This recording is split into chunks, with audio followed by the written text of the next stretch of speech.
Kind of bright. Hi, y'all. My name's Dalton Lane. I'm a state chair here in Texas, and as well as a chapter president for the University of Houston.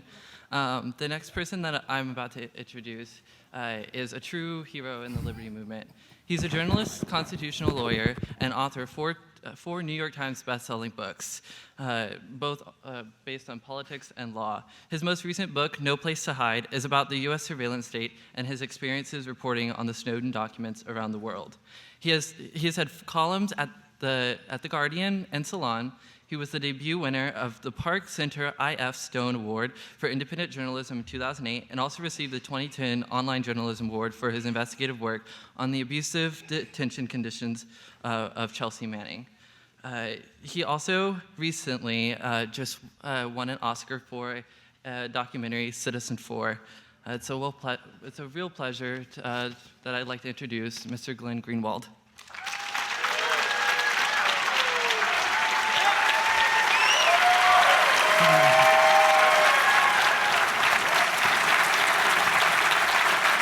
Hey, everybody, thanks.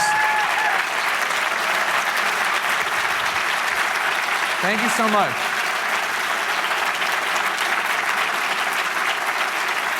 Thank you.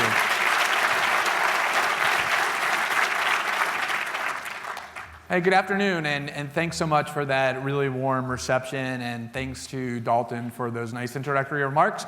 And thank you as well to the Future of Freedom Foundation and Young Americans for Liberty for inviting me here to speak. I was really glad, and am really glad, to have been able to accept for a bunch of different reasons. The most important one of which is that I've spoken with Jacob and the foundation on several occasions before. I've spoken to Young Americans for Liberty before, and so I feel like a little bit like I've almost found a refuge for what has been a really strange, I would actually even go so far as to say bizarre week of travel that I've had. I began traveling, I think, 8 or 9 days ago now, and the very first thing I did was I appeared for a full hour on the Glenn Beck program. And immediately after that, I delivered a keynote address to a group in Dallas that's headed by the former Republican Congressman Allen West. And just a couple of days ago, I found myself in Utah, at the University of Utah, just a couple of miles away from the brand new sprawling NSA facility in Bluffdale, Utah, where I went to speak about surveillance and privacy. And so it's been a very strange week, not the kinds of places where I typically expect to find myself, but I actually think that it illustrates a pretty important point. A point specifically about the work that I've been doing over the last 2 years on surveillance and privacy and secrecy, but also about political questions more generally. We are so often told that there are these really cleanly definable political categories into which we all have to place ourselves, left versus right, or liberal versus conservative, or Democrat versus Republican, and that where you are in these categories defines how you view essentially every single issue. And that beyond that, when you're in one of these boxes, it means that you have almost nothing in common with people who are in the other boxes, that you're just irreconcilably destined to be at each other's throats and to find almost no common ground. And there are a lot of issues for which that's true, but there are an enormous number of issues for which it's absolutely false. And I think it's really important to take stock of the ways in which that's true. So if you look at the two most significant protest movements that have arisen in the United States, probably since the era of the anti-war protests during the Vietnam War, the two really significant protest movements that took place outside of the two-party system were, on the one hand, the Tea Party movement, which is perceived to be on the right, and then the other is the Occupy Wall Street movement that's perceived to be on the left.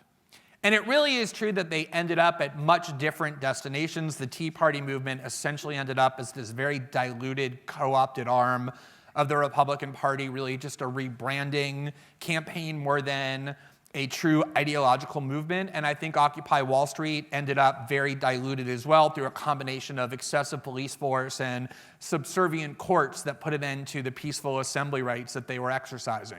But if you look at how they actually began at the start, the genesis for each movement was much more similar than they were different. If you went to some of those early Tea Party protest movements, as I did, or to the Occupy Wall Street encampments, as I also did, what you found was that the overriding grievance of each was actually the same. It was anger over the fact that in the wake of the 2008 financial crisis, the US government, both political parties, establishments, acted to protect the interests not of ordinary Americans who were victimized by that financial crisis, but by the very Wall Street tycoons who had caused it.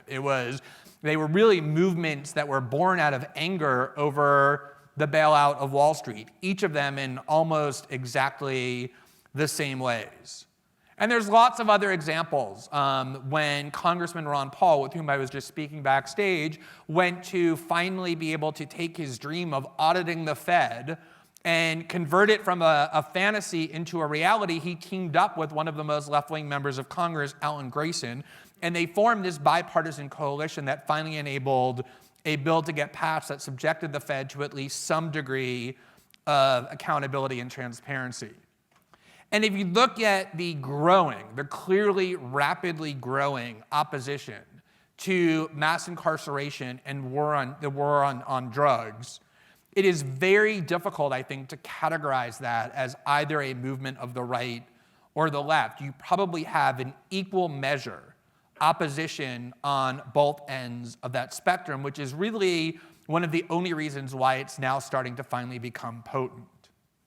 And it certainly has been the case. That has certainly been true with the work that I've been doing over the past almost 2 years now with the Snowden Archive and against the issue and question of mass surveillance. It's been almost irrelevant in terms of looking at predictive metrics, how somebody reacts to these things, to know whether they're a Republican or a Democrat or a liberal or a conservative. That actually tells me almost nothing about what is your most likely perspective on issues of surveillance. It's definitely true that a lot of support for the reporting we've done and for the disclosures that Edward Snowden made came from the left, but a huge amount came from the right. In fact, the very first national public official who ever contacted me about Edward Snowden was, I think, 2 or 3 weeks after we first unveiled him to the world, and I got an email from the former 2-term, very conservative senator from New Hampshire, Gordon Humphrey, who emailed me and said, please tell Mr. Snowden that I regard him as both a patriot and as somebody who did something extremely noble.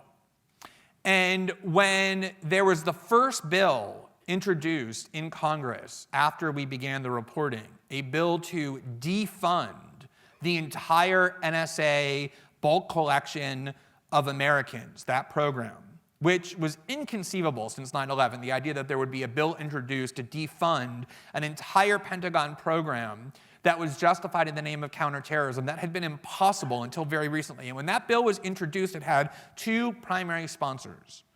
One was the first-term Tea Party Republican conservative congressman from Michigan, Justin Amash. And his partner in that was the, I think, 58th term African-American liberal member of Congress from Detroit, John Conyers. And they attracted this enormously broad-based coalition of Republicans and Democrats, liberals and conservatives, and lots of different people in between. And the only reason that didn't end up passing was because this unholy trinity of the Obama White House, Nancy Pelosi, and John Boehner, the sort of 3-headed defense of the Washington establishment, joined together and whipped up enough votes to barely defeat it. And I think that, the reason why that's true is because the questions raised by those issues. How much do you trust the government to decide which of your communications it's going to invade? Or what is the value of privacy in the digital age? Or what are the dangers of vesting the state with massive authority that they exercise in the dark are really not questions susceptible to these traditional partisan or ideological divisions. And that, to me, is one of the most enduring aspects of that debate, and I think one of the most inspiring. And I think what it really underscores is that one of the ways that people who wield political power stay in power, one of the ways that they keep the citizenry weak, is by dividing people as much as possible and convincing them that they have no common ground and that there's no basis for them to work together, because then they end up divided and fighting one another instead of unified and fighting the people who are actually wielding power. And that's one of the reasons why I think it actually is important to note here, and it's something that I say whenever I speak at any left-wing organization or just some more vaguely liberal event, is that I think it's really in our interest that when we do activism or when we gather at events like this to talk about things like the war on terror and the war on drugs, that we do everything we can to avoid that kind of atomization so that we don't only end up talking to people just like us. Because when we do that, we actually make ourselves much weaker.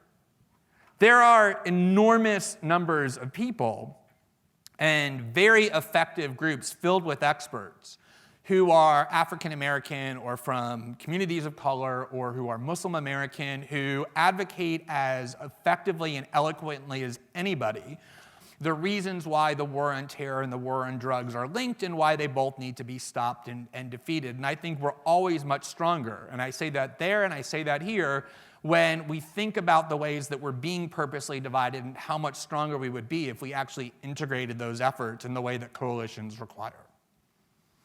So I just want to spend a little bit of time talking about some of the work that I've been doing over the past 20 months and how it relates to the topic of this conference, the war on terror and the war on drugs. As I indicated earlier, I actually did a couple of nationwide trips with the Future of Freedom Foundation. We went around to college campuses on 2 separate occasions and spoke to various campuses, in part organized by Young Americans for Liberty, in part organized by some liberal organizations. And we talked a lot about civil liberties.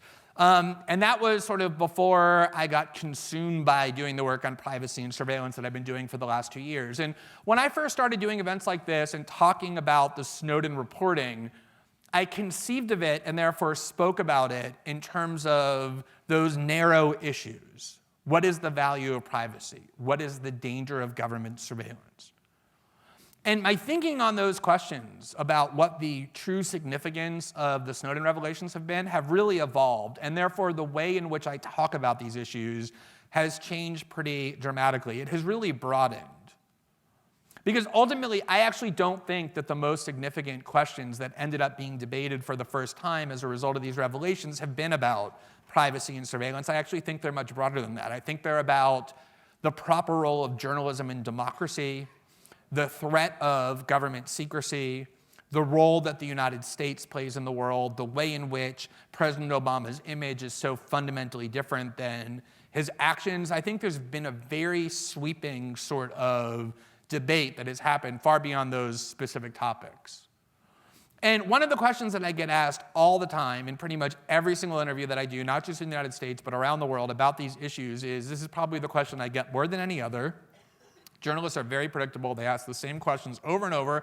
And the one that I get more than any other from them is this one, which is, look, you've done all this reporting, you've made all these revelations, you've written all these stories. What has been the single most shocking revelation that you think has come from these documents? What is the most stunning disclosure? And it's actually really easy for me to answer that question. It's not difficult at all. What I always say is really what I think, which is by far the most significant disclosure that we've learned over the last 2 years is that the goal of the NSA and the United States government and ally spy agencies around the world is to collect and store, and then when they want to monitor, every single communication event that takes place electronically by and between human beings on the planet, including in the United States. The goal of the NSA, they have a motto. They have like an institutional motto. You know how like your favorite sports team has a motto, or like some state has a motto that's supposed to define who and what it is? The NSA has a motto. And this motto appears over and over again in their top secret documents. And it defines what their institutional mission is. The motto of the NSA is collect it all. It's very simple and clarifying. We probably owe them some thanks for that, but they never thought we would know it. But nonetheless, that is their motto, collect it all. And it's not collect all the terrorist communications or collect lots of communications, it's collect it all. And it's not some dystopian aspiration. It's not some far-off, unfulfilled dream that one day in 2120 they hope to achieve. They're very close to accomplishing and fulfilling that now.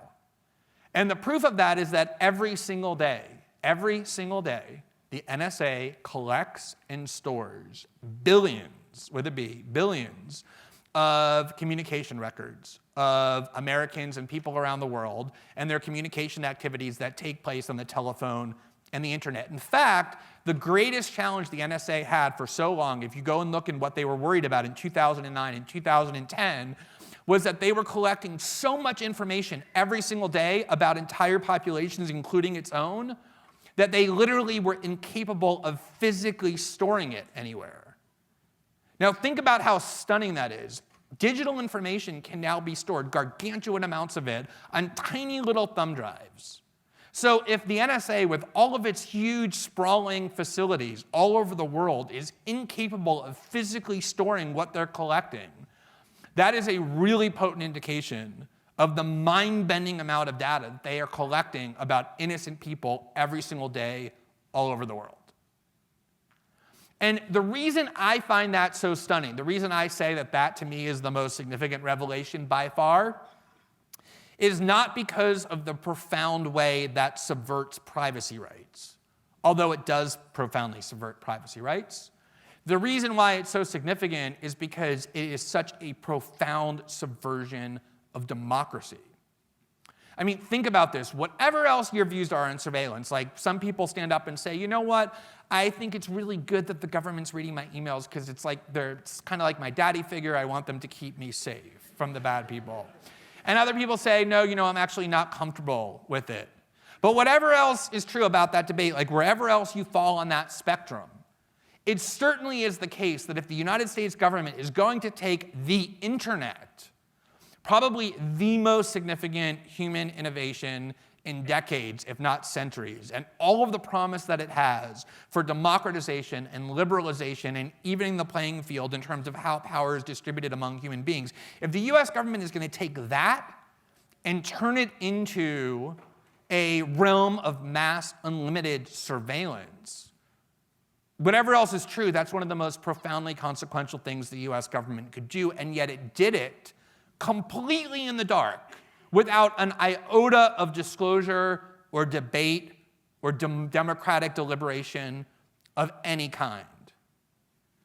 When I first started doing the reporting, and over the past, say, year, I've heard from, I don't know how many members of Congress, but it's been a lot, 3 or 4 dozen, probably evenly drawn from the two parties. And what they all have said to me, literally everyone who has ever contacted me or with whom I've ever spoken about this issue, they've all said the same thing, which is, and some of them, most of them actually won't say this publicly, but they certainly have said it to me, and some have said it publicly, which is, I am so grateful for these revelations because even I, as a member of Congress, had no idea that these kinds of surveillance programs even existed. These are members of Congress who had no idea that these programs even existed. And when I've gone around the world, I've spoken in the last 6 months in New Zealand and Germany and Sweden and Norway and the Netherlands. I've had members of their parliaments all say the same thing, which is, I knew nothing about any of this until I read about them in your articles. There's an op-ed from a member of the National Security Committee of the Parliament in the UK who wrote an article, an op-ed in The Guardian in October 2013 saying my job as a member of Parliament and of this committee was to exercise oversight over the British spying agency, and yet I knew nothing about these mass surveillance programs until I read about them in the paper. There's one really amusing part of the NSA Archive. It actually might be the only amusing part. There's very little amusing about the NSA Archive, but this part actually amused me. The NSA has its own internal, it's like a newsletter. It's actually it's like a magazine, actually. And it's just like any other magazine that you can go buy on the newsstand, like People or Time or any other gossip rag, except that it's top secret, so very few people are ever supposed to read it. And like every other magazine, it has, like features and profiles, and then it has interviews. And the interviews are really weird to read because they are high officials within the US government speaking about things with the expectation that the public will never know what they're saying, and therefore they're actually speaking candidly and truthfully, which is a really weird experience you probably never have had, to read government officials speaking candidly and truthfully. But when they think that they're doing it in secret, that's what they do. And there's one interview that I found so stunning. We actually reported on this, and it got far less attention than I think it deserved. It was an interview with the official at the NSA who was in charge of the NSA's foreign partnerships. So the NSA has partnership agreements with the spying agencies in India or Korea or Japan or Spain or Italy or Colombia, and this is the official who oversees all of those relationships. And the interviewer actually asked him several good questions, one of which he said, you know what, most of these countries with whom we have these partnership agreements are democracies. And therefore, they go to the polls, their citizens do, and they have wildly different outcomes in their elections. Sometimes left-wing parties win, other times right-wing parties win. They have centrist parties that win. They have wild swings in political power. And yet, one thing that has always confounded me, said the interviewer, is that no matter what the outcome of the elections are in these countries, our partnership agreements with them never changes. They just continue along exactly as is. Why is that? Why is our partnership agreement, our partnership relationship, so immune to democratic change? And what the official said is that the reason they're so immune, the reason they just continue as is, despite the election outcome differences, is because virtually nobody outside of the military structure of those countries even has any idea that these partnership agreements exist, and therefore can't change what they don't know. It's really a way of saying that in all of these Western democracies, including our own, there is a government inside of a government.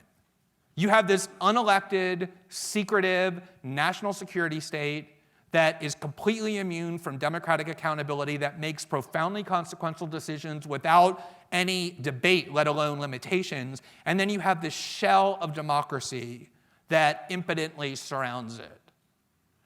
And you can have the attributes and properties of a democracy. Like you can have two different political parties, and you can tell the citizens that their duty and their right is they get to go to the polls every single 4 years and check a box next to one of the two political parties and decide which of those two will wield power, and then just go about their business until they're called again 2 years later or 4 years later. But if the people who are engaged in that exercise are doing that in complete ignorance of what their government is actually doing in the most profound ways, that is a completely meaningless and empty ritual.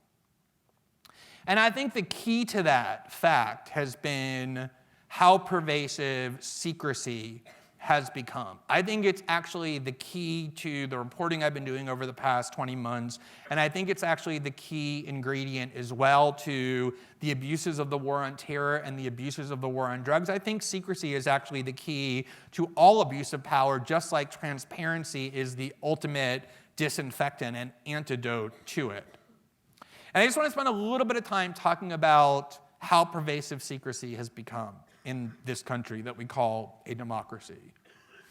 Most of you probably remember in 2010 the series of very substantial disclosures by Wikileaks, where they published hundreds of thousands of documents detailing really atrocious and egregious conduct by the United States government and the military in the wars in Iraq and Afghanistan, and then published hundreds of thousands of diplomatic cables all throughout the world. And I remember at the time that people in Washington, in the media and in government, tried to undermine and discredit those disclosures by saying two different things, making two different arguments. On the one hand, they said, WikiLeaks and whoever their source was, who was unknown at the time, is treasonous. They've committed treason. They're traitors. They have damaged American national security and put people's lives in danger with these disclosures. They're reckless and irresponsible. And then on the other hand, they said, and also, there's nothing actually new in any of these documents that reveals anything we didn't already know. It's all kind of banal. And I always found that obvious inconsistency between those two claims to be just overwhelming, and the fact that they could say them both at the same time with a straight face always struck me as significant. But those are the things they said. And the reality is that the second point, there was actually a great deal of truth to it. There were a lot of significant revelations in the WikiLeaks documents, but if you actually read through the hundreds of thousands of documents that ended up getting disclosed, the vast majority of them are just boring.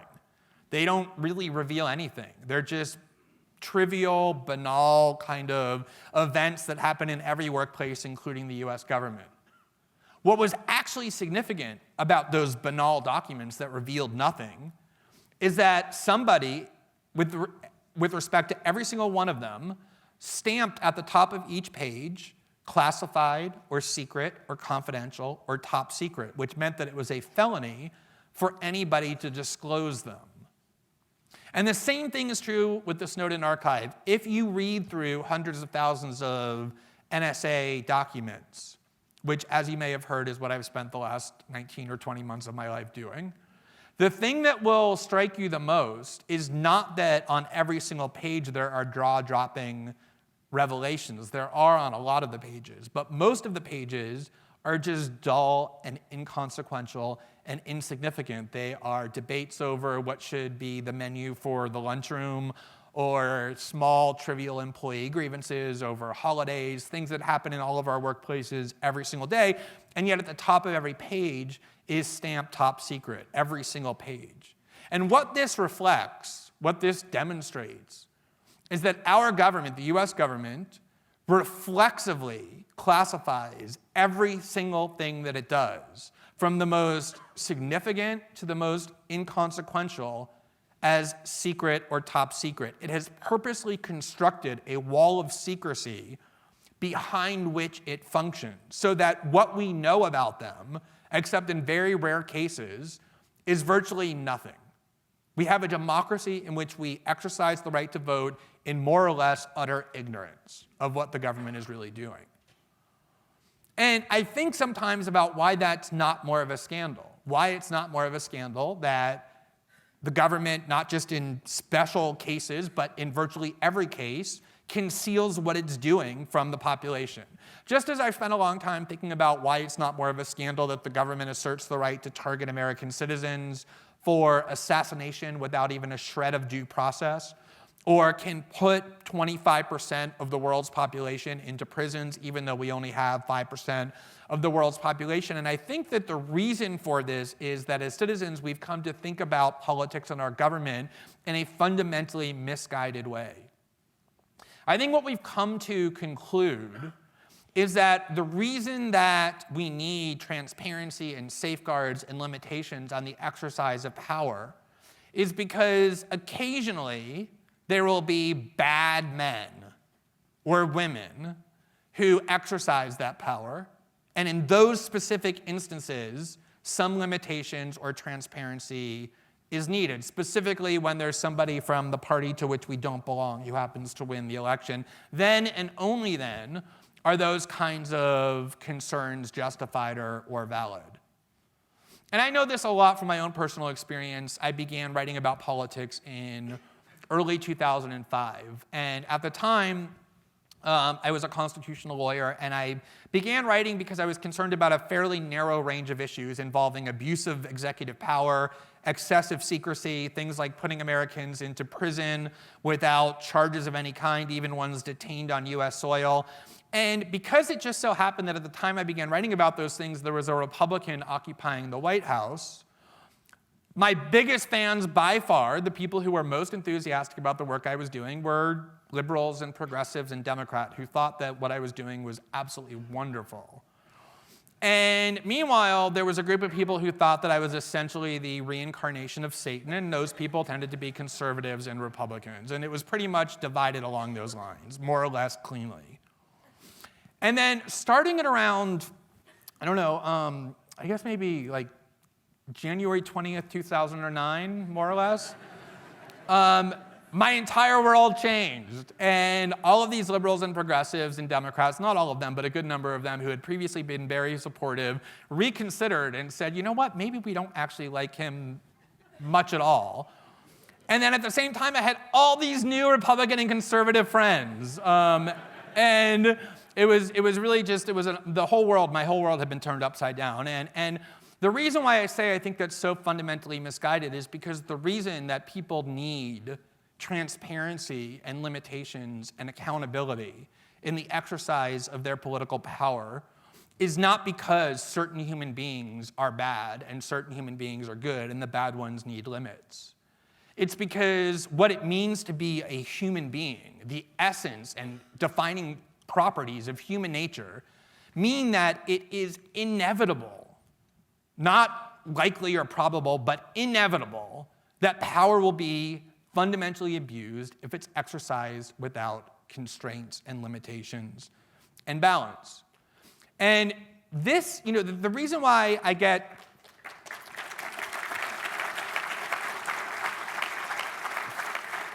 the reason why sometimes it surprises me the extent to which people are willing to ignore that or even reject it is because it's so centrally embedded in what American political culture is supposed to be. If you look at what the founders said, and of course, we talk about the founders as though they're some kind of monolith, like they all agreed, like the founders said.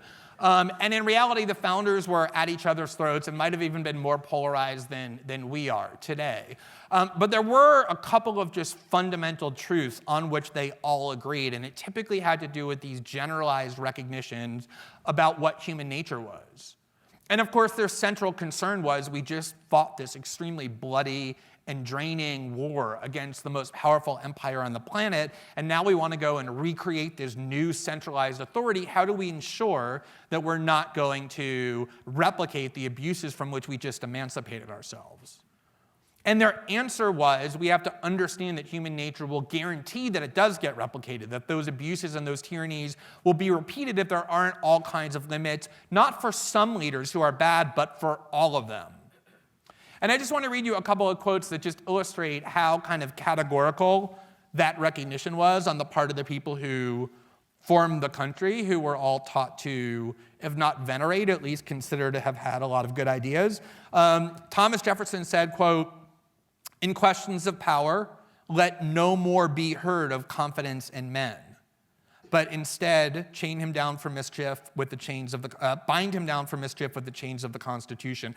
And then John Adams was even more unequivocal. He said, "There is danger from all men, not all men who are Democrats or all women who are Republicans or whatever, but all men. The only maximum of a free government ought to be to trust no man living with power to endanger the public liberty." I mean, that should always be central to our mentality as citizens, which is we have these systems in place that apply not to some leaders, but to all of them.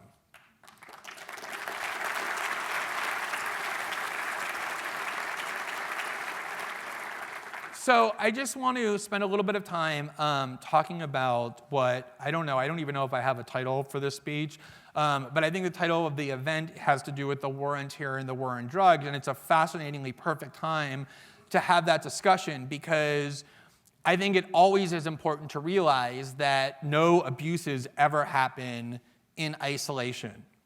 And I've spent most of my time writing about the war on terror over the last 10 years, but it's always clearly true that the precursor to the war on terror was the war on drugs. And the war on drugs is essentially fueled by the abuses of the war on terror. You really can't extricate them in any way. And just like the war on drugs overwhelmingly and disproportionately and unjustly harms communities of color in the United States, the war on terror has overwhelmingly and disproportionately harmed and targeted American Muslims. But they certainly threaten the rights of every single person. And the reason why I say it's such a perfect time to have this discussion is because, as you probably know, just 3 days ago, USA Today revealed that it's not just the NSA that had been collecting comprehensive records of Americans' phone communications, but also the Drug Enforcement Agency, which actually began back in the 1990s doing the same thing, where they were literally monitoring the calls that American citizens were making to people in 116 different countries. That was sort of the framework for how the metadata program began that ultimately got adopted by the NSA. And there's a great article in Wired by Andy Greenberg about this, and he emphasizes that you can't look at either the war on terror or the war on drugs in isolation because they're both part of the same mindset. And what he wrote was the program, meaning the one just revealed from the DEA, serves as a reminder that most of the legal battles between government surveillance programs and the Fourth Amendment's privacy protection over the last decades have played out first on the front lines of America's war on drugs. And he quotes Chris Sagoyan, who's the privacy expert from the ACLU, as saying, quote, "The war on drugs and the surveillance state are joined at the hip." You cannot talk about dismantling the abuses of the war on terror without talking about dismantling the war on drugs. And it illustrates a critical point that I think has probably been more overlooked than any other significant political issue over the last couple of decades. If you look at how the war on terror was first talked about, the focus was overwhelmingly on foreign nationals on foreign soil. We talked about imprisoning people with no charges who were on foreign soil in Afghanistan and Yemen and Somalia. We talked about assassinating foreign nationals in Pakistan and in Iraq and in numerous other places. We talked about using drones over Baghdad and Kabul. We talked about implementing systems of mass surveillance in war zones aimed at enemy populations.